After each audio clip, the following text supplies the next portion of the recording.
Good morning, world history students. Today our topic is the Treaty of Versailles. This is going to be the treaty that's going to ultimately end World War I. However, it's going to, many believe, lead into World War II. So here we go. Destruction. By the time of the armistice, now the armistice is when you stop shooting at each other, 8.5 million soldiers had been killed, 21 million more are wounded, and this is an entire generation of Europeans who are taken out by this conflict. They use old school style of warfare with modern weapons, and the devastation is massive, and this is why people start to talk about the war to end all wars, that there's no way we could ever want to do this again. It was so terrible. The Paris Peace Conference, so Versailles is in France, and in January 1919, the big four nations, sort of the victorious nations, right? They all get together, USA, France, Italy, because they jump sides in the early part there, and Britain, of the Allies met in Versailles to discuss the terms of peace. The big four would dictate the peace terms harshly towards the former empires that were destroyed by them. Now it's, often the Ottoman Empire, the German Empire, the Austro-Hungarian Empire are accused of, being these empires. But Britain was a massive empire too. We just don't think of it nowadays as that way. But it was as well, so something to keep in mind. But Woodrow Wilson of the United States had 14 points that he thought would create a lasting peace in Europe. He didn't want to see this just be another lead up to another war, because Europe has been this string of wars. They're getting more and more destructive. And Wilson believes that if we follow his 14 points, this will lead to lasting peace. Okay, but the European nations are afraid of the rising power of Germany, and they want to make sure that they can't rise to power again and threaten the current power structure of Europe. So punishing Germany, one way that the European nations are hoping to do this is through reparations, because war is extremely expensive.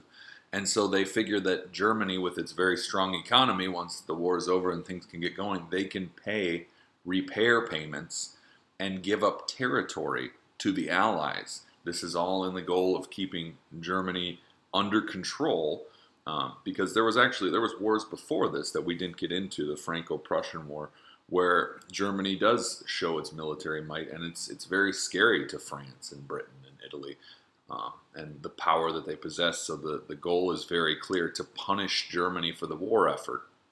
And that's why we had that assignment earlier last week about who did start World War I, and there's a lot of different views with this, but the Treaty of Versailles is going to cement in a lot of people's minds that it was Germany's fault. So the League of Nations is also formed.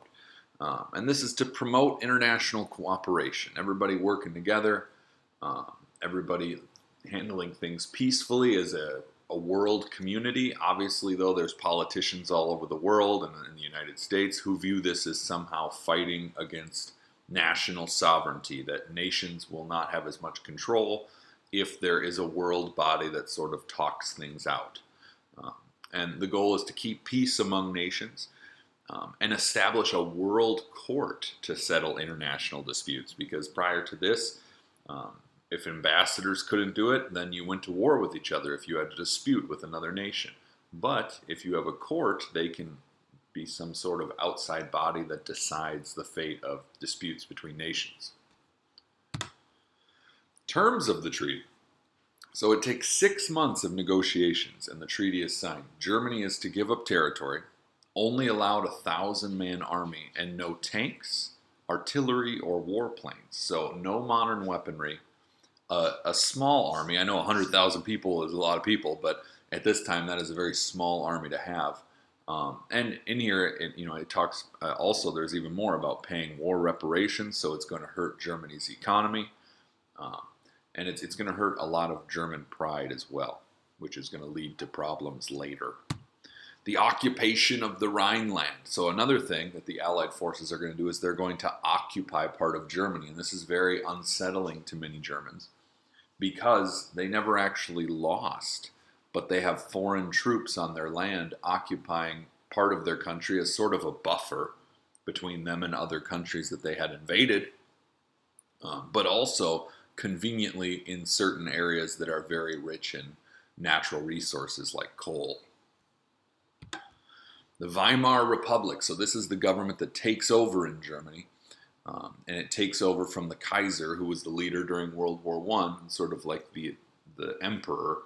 And this republic, the idea is that it's going to represent the people, and it's going to be more like democracy and the future. However, it's a very weak institution. It's poorly run. They print a lot of money that they don't have to pay war debts and other debts that they cannot afford. The value of money, when you keep printing money, eventually the value goes down. And you can see this picture of this guy sweeping dollar bills of the Weimar Republic into the sewer because they are so useless that you don't even need them. So this is something to consider even in our own time. And finally, new nations are born. New nations that are formed out of the old Russia and the old Germany. You have places such as Finland, Austria, Czechoslovakia, Hungary, Poland, Yugoslavia. Some of these places do not exist anymore. We'll get into that later in the course. Latvia, Estonia, and Lithuania. These are new nations, new ideas, but the thing about a new nation is they are fragile. And so, being fragile, they may not make it through what is to come in the rest of the 20th century. So thank you for listening. That's today's notes. Make sure you submit them through Schoology in the form of either a Google Doc or a picture of your notes, or you can even take a video or an audio recording. You pick, but submit this to me, get the easy unit, and move on with your day. Have a great day. Thank you.